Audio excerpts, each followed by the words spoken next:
నేను యాక్చువల్గా మా వాడు మాట్లాడదాం అనుకున్నాను, మాట్లాడేసింది. నేను చెప్పాలనుకుందా చెప్పేసింది. తను సుకృతి సింగింగ్ అంటే చాలా ఇష్టం. ఐ థింక్ తను 9th మంత్లోనే పాట మొదలుపెట్టింది, బట్ యాక్టింగ్ సంబంధించి ఎప్పుడు లేదు. కానీ పద్దక్క సిందక్క వీళ్ళిద్దరి గురించి చెప్పాలి. అసలు మామూలు జర్నీ కదా. అసలు 5,000 రూపీస్ సినిమా స్టార్ట్ చేసింది, ఈ అమ్మాయి ఏమో సినిమా రాసుకుంది. సో సింధు నాకు మెసేజ్ పెట్టిన తర్వాత సరే అడిగితే తను చేయనంది. సుకృతి అంటే నేను చేయను, సేమ్ తను చెప్పినట్టే. నేనేమన్నానంటే అది చెప్పేసాను నేను వీళ్ళకి, తను చేయదు అంటే. కానీ పొద్దుకే ఉంది ఒకసారి నేను మాట్లాడుతానంది. మాట్లాడుతానంటే సరే అని తీసుకెళ్ళాను యాక్చువల్గా. సరే అయితే నేను కథ వింటానంది తను. సరే నేను కూర్చున్నాను, నన్ను చూసి గెడౌట్ అంది నన్ను సుకృతి. సో నేను బయటకు వెళ్ళిపోయాను. సో వాళ్ళు మాట్లాడుకున్నారు, కథ ఓకే అయింది. సార్ ఫస్ట్ ఏంటంటే తను ఎప్పుడు పర్ఫామ్ చేస్తున్నట్టు ఎప్పుడు సార్ చిన్నపిల్లల ఫేస్ పెడుతుంది, ఇలా ఉంటుంది, ఇలా కార్టూన్లో గంతులు వేస్తుంటుంది నా ముందేమో గారాలు పోతూ ఉంటుంది, ఎప్పుడు ఒకే ఎక్స్ప్రెషన్ పెడుతున్నట్టు డా అంటున్నది అంతే. సో దీనికి ఎక్స్ప్రెషన్స్ వస్తాయి అనుకున్నాను నేను. సో అసలు నమ్మకం లేదు నాకు. సో మా పద్దకి నేను పంపిస్తే చేస్తుందని అడుగుతున్నా, చేస్తుంది అంటున్నారు. ఏమో సుకుమార్ కూతురు కాబట్టి చేస్తుంటున్నారా నాకు అర్థం కావట్లా. ఇప్పుడు ఇంటికి వచ్చాక నిక్కీ బాబు ఉన్నాడు, వీళ్ళ కజిన్, ఇద్దరు కలిపి సీన్ డిస్కస్ చేసుకున్నారు. వాడేమో చేస్తున్నాడు, పర్ఫామ్ చేస్తున్నాడు. తిని మాత్రం నువ్వు చేయరా అంటే తను చేయట్లా. పడమ్మ నువ్వు సదా ఒక సీన్ చేసి చూపించవచ్చు కదా నాకు అన్నాను. ఎందుకంటే వాళ్ళకి సంబంధం లేదు సినిమా. బికాజ్ నేను ఎప్పుడు షూటింగ్ రానివ్వను. ఎందుకు షూటింగ్ రానివ్వను అంటే షూటింగ్ వస్తే నాకు కాన్సన్ట్రేషన్ అంతా పిల్లల మీదే ఉంటుంది. పిల్లల మీద షూటింగ్ చేసుకోలేను నేను. ఎప్పుడైనా సాంగ్ జరుగుతున్నప్పుడు రమ్మంట. సాంగ్ జరుగుతున్నప్పుడు చూడండి కొంచెం ఫ్రీగా ఉండి యాక్షన్ కట్టేమో డాన్స్ మాస్టర్ కొరియోగ్రాఫర్ చెప్తూ ఉంటాడు. సో వీళ్ళకి ఏంటంటే మా డాడీ ఏం చేయట్లేదని. సో నా కొడుకు అయితే బాగా ఏడిపిస్తుంటాడు. ఏమో అందరూ షూటింగ్ అందరూ చేస్తాను, మీకు ఖాళీ కూర్చున్నావు అంతే, ఏం చేస్తున్నావు అంటుంటాడు. సో వీళ్ళ బ్రెయిన్లో సుకృతి కానీ నా కొడుకు కానీ ఇద్దరు బ్రెయిన్లో అంటే నేను డైరెక్టర్ అంటే ఏం చేయడు, సెట్లో కూర్చుంటాడు, అందరూ వర్క్ చేస్తుంటారు. నో మీ తమ్ముడు అనుకుంటాడా లేదా చెప్పు, మీ తమ్ముడు అనుకుంటాడా లేదా? లేదా? అవునవును, ఓకే సరే కరెక్టే, నిజం తను ఎప్పుడు అందదు. బట్ వాడు ఎప్పుడు నా ఉద్దేశంలో వాడిని ఎప్పుడు ఒక డమ్ ఫెలో నేను. సరే ఓకే, సరే చేయదు, సరే నాకు చూపిస్తుంది. వీళ్ళు షూటింగ్ వెళ్ళిపోతున్నారు, నాకు టెన్షన్, అక్కడ ఏం చేస్తుంది, సరే చేస్తుందా. ఒక 2 days షూట్ తర్వాత ఫోన్ చేసా, గుర్తుందో లేదో, పద్దుకు ఫోన్ చేశాను. పద్దక్క చూడు, నిజంగా నువ్వు మొహాటంగా చేస్తున్నావేమో, ఒక 2-3 days షూట్ అయింది అనుకుంటా, 1 week అయింది, నీకు కాలితే మనీ అంతా నేను ఇచ్చేస్తా, నువ్వు వేరే పెట్టుకో, నువ్వు మొహాటంతో చేయొద్దు. అయ్యో సార్ మీకు తెలియదని. సార్ తర్వాత తన క్లిప్ పంపించింది. నేను షాక్ అయిపోయినా. అసలు ఎప్పుడు తన గురించి సినిమా గురించి మాట్లాడలేదు, పర్ఫార్మెన్స్ గురించి మాట్లాడలేదు. నాకు పర్ఫార్మెన్సెస్ అంటే చాలా ఇష్టం. నేను మీ నంబరు కాస్టింగ్ కోసం నా సినిమాలో ఆర్టిస్టుల కోసం 1 year కూడా కేటాయించాను.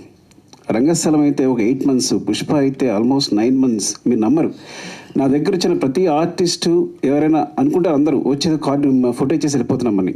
మా వాళ్ళు ప్రతి ఒక్కరిని ఇంటర్వ్యూ చేస్తారు, వాళ్ళ చేత పర్ఫామ్ చేస్తారు. నేను అన్ని వీడియోస్ చూస్తాను, నాకు అది ఇష్టం బాగా. ప్రతి ఒక్కరి వీడియోస్ చూస్తాను, నచ్చిన వాళ్ళని సెలెక్ట్ చేసుకుంటాను, మళ్ళీ అందులో 10 మందిని పిక్ చేస్తాను, మళ్ళీ వాళ్ళని సెలెక్ట్ చేసుకుంటాను, అంత శ్రద్ధగా చూస్తాను. సో అలాంటిది నేను షాక్ అయిపోయింది దాని పర్ఫామ్. మరి పద్దక్క ఏం చెప్పిందో చెవిలో, వాళ్ళిద్దరు ఏం మాట్లాడుకున్నారో ఏం చేస్తారో తెలియదు కానీ సో చాలా చాలా బాగా చేసింది అని చెప్పడానికి కూడా అసలు నాకు అంత సిగ్గులేదు. నా కూతురు గురించి చెప్పడానికి అస్సలు సిగ్గులేదు, బాగా చేసిందని చెప్పడానికి. It's like and Sindhu was like amazing. సీరియస్గా ఒక సినిమా నా దగ్గర అసిస్టెంట్గా చేసింది, కుమార్ 29.5కి అసిస్టెంట్గా చేసింది ప్రతాప్ దగ్గర. అప్పుడు తెలిసింది, సడన్గా వచ్చి సినిమా ప్రొడ్యూస్ చేస్తాను, నువ్వు ప్రొడ్యూస్ ఏంటని.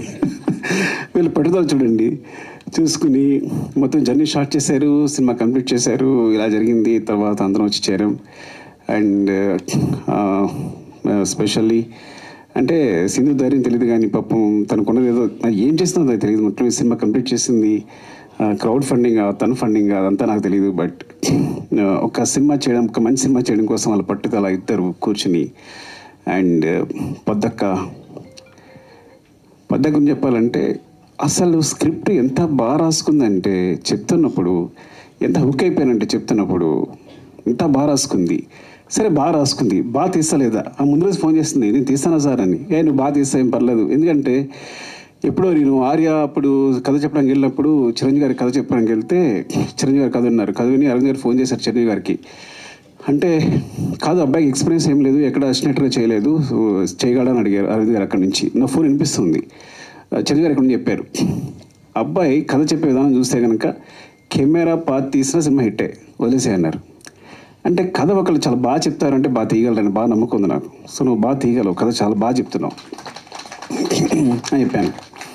సినిమా చూశాక ఎంత క్లీన్ షార్ట్ డివిజన్, వాళ్ళకున్న తక్కువ టైము తక్కువ డేస్లో ఎంత బాగా అందంగా కథ చెప్పింది అంటే, చాలా మంచి రైటర్, సూపర్ రైటర్. అసలు ఎంత బాగా చెప్పింది అంటే, మళ్ళీ సినిమా మొత్తం చూసిన తర్వాత కూడా నేను ఇట్స్ లైక్ ఈ అమ్మాయి ఎక్కడికి వెళ్తుంది, డెఫినెట్గా ఇక్కడ ఉండదు, షీల్ వండర్స్ చేస్తుందంటే.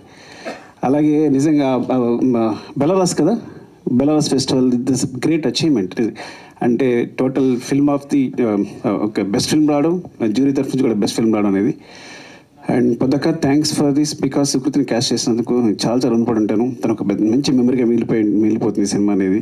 సింధు పద్దు మీ ఇద్దరికీ థ్యాంక్స్ చెప్పాలి. తర్వాత మావాడికి కూడా థ్యాంక్స్ చెప్పలేను నేను విషయంలో మాత్రం. అందరికీ అంటే పేరు పేరున అంటే నేను ఏం మాట్లాడకుండా చేశారు, ఏం మాట్లాడడానికి కూడా లేకుండా చేశారు, వాళ్ళందరూ అన్నీ మాట్లాడేసి క్లియర్గా. పద్దాకైతే మరీ ఎవరికి చెప్పేసింది సింధు అందరూ.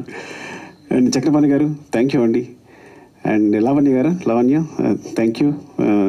నేను ఫస్ట్ టైం అంటే నా సినిమాలో క్యాష్ కానీ నా కూతురు ఇంకొకరు మదర్ ఫాదర్ అంటే చూడడానికి నాకు నాన్న అని అంటుంటే అమ్మ అంటుంటే నాకు ఇక్కడ గుండెలో గుచ్చుకుంటుంది. అంటే ఫస్ట్ టైం ఆ ఫీలింగ్ అనమాట, వేరే సెపరేట్గా ఉందన్నమాట. సో ఎంత it's like very good casting కూడా. ఎంత ఆర్టిస్ట్ అందరూ. రఘుగా ఆయన పేరు, ఫాదర్ పేరు రఘు. నెక్స్ట్ భాను అండ్ నిక్కీ బాబు. అరే ఎరదీశారు నువ్వు, భాను నిక్కీ బాబు సూపర్ చేశారు మీరు అందరూ, చాలా బాగా చేశారు. అండ్ స్పెషల్గా చెప్పాల్సింది, అండ్ శశి గారి సినిమా చూసిన తర్వాత నవీన్ గారు యూఎస్లో చూసి ఏమండి ఈ సినిమా చేద్దామన్నారు. ఇంత మెగా ప్రొడ్యూసర్స్ ఒక మంచి సినిమా చేయడానికి ముందుకు వచ్చి సినిమాని తీసుకుని భుజాల మీద వేసుకుని రవి గారు, నవీన్ గారు థ్యాంక్ యూ సో మచ్ అండి. మళ్ళొకసారి చాలా థ్యాంక్స్ చెప్పాలి మీకు ఈ సినిమా ముందు తీసుకెళ్తున్నందుకు. ఇది వెరీ చెప్పినట్టు it's like so always I feel like నేను ఒక 3 గంటలు మనుషుల్ని కూర్చుని ఎంటర్టైన్ చేస్తే ప్రపంచంలో ఆ 3 గంటల్లో చాలా క్రైమ్ తగ్గిపోద్ది అనుకుంటాను, ఆ టైప్ నేను. సో నా మెసేజే ఎంటర్టైన్మెంట్. నేను ఇప్పుడు అదే ఫీల్ అవుతాను.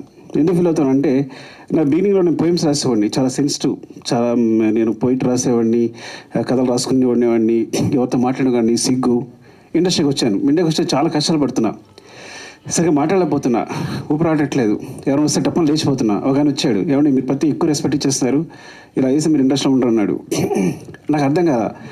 సో ఇట్స్ లైక్ అంటే ఏం చేయాలన్నా ఇప్పుడు ఇదంతా ఈ సినిమా డైలాగులు ఇవి అంత గందరగోళంగా అనిపిస్తుంది.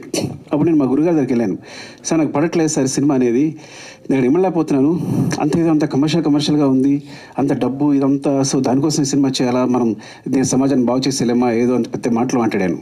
ఆయన ఒకటే మాట అన్నాడు, ఒక పేపర్ ఇచ్చాడు, పెన్ ఇచ్చాడు, పేపర్ తీసుకో, పెన్ రాసుకో, ఒక కవిత రాసుకో. నేను ఎవడైనా అడుగుతాడా? నేను జీవితాంతం పేపర్స్ ఇస్తా, నీ పెన్ ఇస్తా, నీ కవితలు నువ్వు రాసుకో. సినిమా అంటే వాళ్ళు పెట్టడానికి ₹1 కోటి అవుతున్నాయి అనుకో, అది బిజినెస్ అయిపోయింది ఆల్రెడీ. ఫస్ట్ నువ్వు కొంత ఇన్వెస్ట్ చేసిన ఏదైనా సరే, ఈ ప్రపంచంలో కొంత ఇన్వెస్ట్ చేసిన ప్రతిదీ బిజినెస్ అవుద్ది. సో ఆ వన్ షేర్ పెడుతుంటే 1 షేర్ వెనక్కి రావాలి. So are doing a business first. So నీ ఆర్ట్ని బిజినెస్గా చేసుకున్నప్పుడు దానికి స్టిక్ ఆన్ ఎండు. అలా అయితే అక్కడికి వెళ్ళు. Your message is entertainment. మనుషులు ప్రతిదాన్ని సమాజంలో ఆనందం కోసం బతుకుతారు. వాళ్ళు ఎంటర్టైన్మెంట్, ప్రతి ఒక్కళ్ళు చివరికి ఆనందం అనే స్థాయిని పొందడానికి ట్రై చేస్తుంటారు. యు ఆర్ గివింగ్ ద ఆనందం అంటే ఎంటర్టైన్మెంట్, దట్స్ యువర్ మెసేజ్. ఇలా అనుకుంటే సినిమాకి వెళ్ళు, లేకపోతే ఇక్కడే ఉండిపో, కవితలు రాసుకో అన్నాడు. నేను సినిమాకి వచ్చాను. So this is my message is always entertainment. But sometimes ఎంటర్టైన్మెంట్తో పాటు మెసేజ్ వస్తే అది బోనస్, ఇంకంతకన్నా అదృష్టం ఉండదు. అలాంటి అదృష్టం పద్దక కలిగింది. I'm so jealous of you, really I'm so jealous of you. I see you like this here. ఎప్పుడు గాంధీతాత చెట్టు సినిమా చూసిన తర్వాత ఇప్పుడు చెప్తున్నాను, ఇప్పుడు చెప్పలేదు చిన్నదాన్ని అని, నేను అక్కడ చూశాను, నేను సినిమా చూసినప్పుడు. Really awesome really. And thank you so much. నిజంగా ఇదొక మంచి సినిమా, దీన్ని 100 కోట్లు ఇవ్వండి. 100 కోట్లు మైత్రి మూవీస్ మేకర్స్ సమాధానం ఇచ్చేస్తారు తిరిగి. వాళ్ళ తరఫున నేను మాట్లాడుతున్నాను తిరిగి. సో థ్యాంక్ యూ అండి.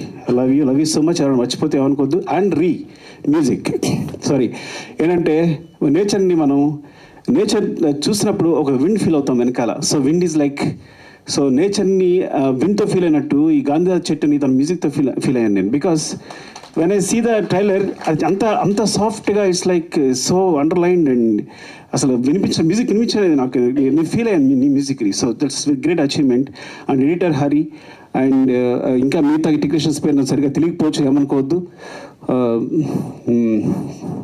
And thanks to everyone and media అందరికీ కూడా థ్యాంక్స్ చెప్తున్నాను. బికాజ్ రణసింహాన్ని సపోర్ట్ చేయండి. సపోర్ట్ చేస్తే it's will be very good for the director and the producer. Main we're at the part of the production, but mainly Sindhu for this is for not even for Sukriti. ఈ సినిమా ఎందుకు థియేటర్లో బాగా ఆడాలి అంటే పద్దక్క కోసం, సింధక్క కోసం చేసాం. లవ్ యూ అండి, love you all. Thank you.